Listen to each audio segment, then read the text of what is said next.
Ladies and gentlemen, you will not believe this.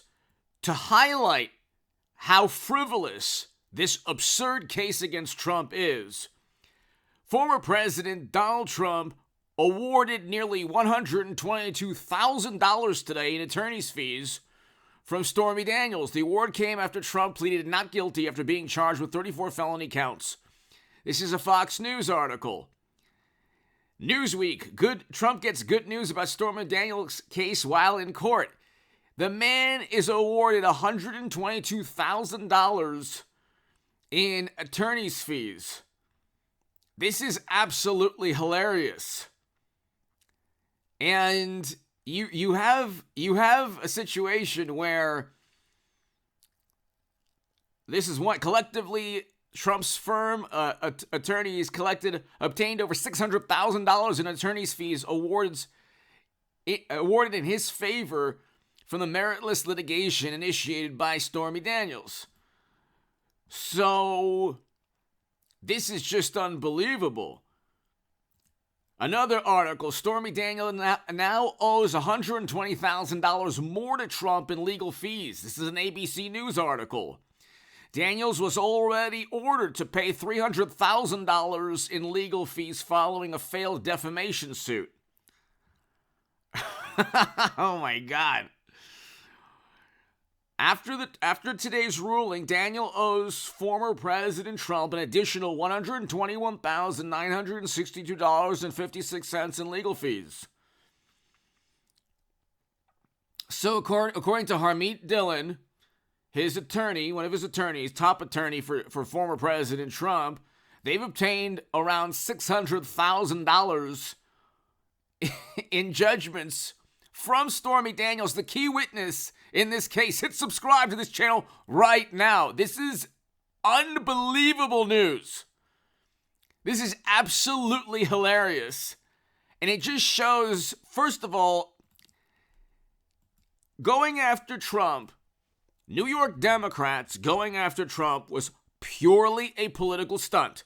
If you are looking at this and saying it is the rule of law, nobody's above the law, except Hunter and Hillary and pretty much every Democrat that's committed crimes, but it's about the rule of law. And you look at this and you really are convinced that this is about justice and democracy and our republic. A person who thinks this is not only highly delusional, but the epitome of a narcissist. The same thing they claim Trump is. You can say that Trump has a big ego. Hey, he can back up the confidence. He's a billionaire former president who conquered Hollywood with a reality show. Okay, so he's got, I think it was Voltaire who said, the skills to pay the bills. But he's not Trump is not the narcissist that people think he is. Look at the people who went after Trump. Michael Avenatti now is in prison. He was working with the Hillary Clinton super PAC. And I think Hillary Clinton will be the 24th nominee for the Democratic Party. She could become president if she wins Arizona and Georgia. But look at the narcissists using government. This, Leslie Stahl, 60 Minutes with Marjorie Taylor Greene, asked her, can you stop the name calling? Let's see. What do you think is a greater example of an authoritarian, a tyrant, a totalitarian, a despot? Somebody who utilizes government to crush and decimate and obliterate their political rivals in the manner that the morally superior, highly educated liberal Democrats do. But they're so highly educated and morally superior. Hollywood, for example, the bastion of immorality on this planet, and criminality. And hey, I love movies also, but it's like the average director and producer in Hollywood has committed more crimes last week than Trump did in his entire life. But they're desperate to find Trump and what they do. And you see this in Hollywood. Studios crush people. You see this in the record industry. You see this in all the industries that despise Trump.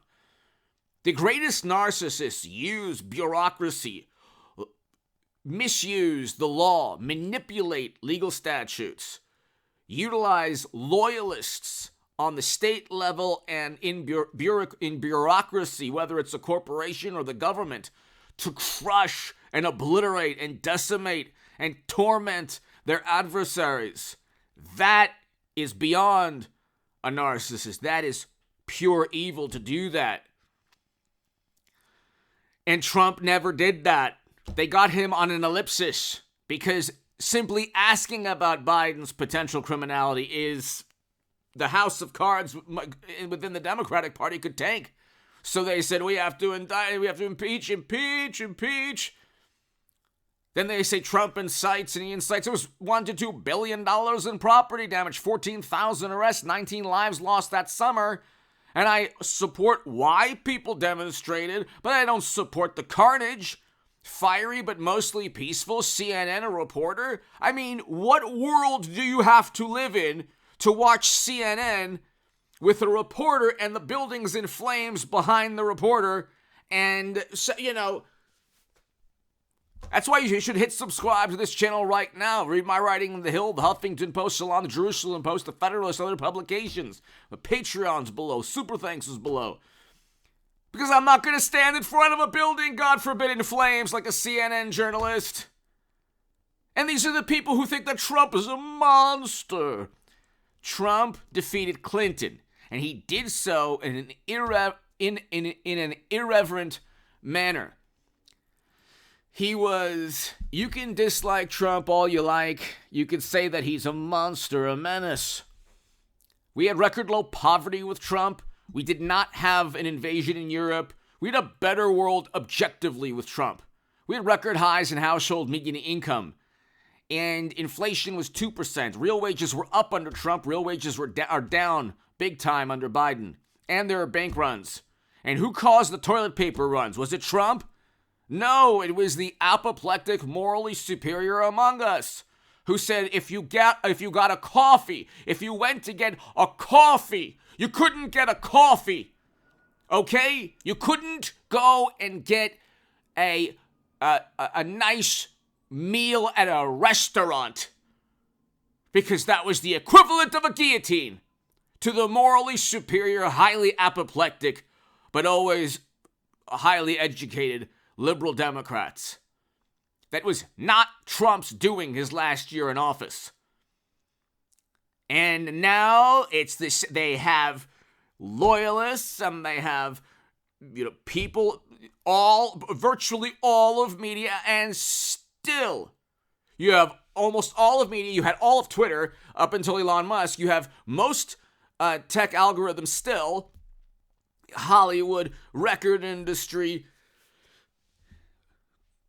They destroyed rock and roll. We can go on forever, okay? If you are an individual now and you dare say I'm voting for Trump, you're excommunicated, you committed blasphemy, and you better have, you better not need these industries. So you have like amazing actors and, musicians here and there that actually don't need Hollywood. And they just say, yeah, I'm voting for Trump. That doesn't mean the caricature of Trump, and you see this with Stormy Daniels paying money. The caricature that they've created of Trump is the image that they see when they look in the mirror and have to realize that they lost in 2016 to a man who was never in politics and to a man who looks at Hunter and Joe and Bill and Hillary's foundation and said, yeah, these people are pocketing money. Then you hear well, other countries have done that too. Other countries have indicted their presidents and prime ministers. Yeah, for the politician pocketing hundreds of millions or billions of dollars in bank accounts. Trump never did that. Joe, Bill, Hillary, others, what they do, they consulting, speeches, very shady and corrupt business deals that 10% to the big man we see within those emails, 150 banking transactions. You don't think all the government officials know what's going on with Hunter and Joe? Of course they do. That's why they're going full steam at Trump. Trump is in many ways, a hero, an American hero, in many ways. Not saying he's Captain America, but in many ways he is. Give me your thoughts below. Hit subscribe right now. Stormy has to pay Trump.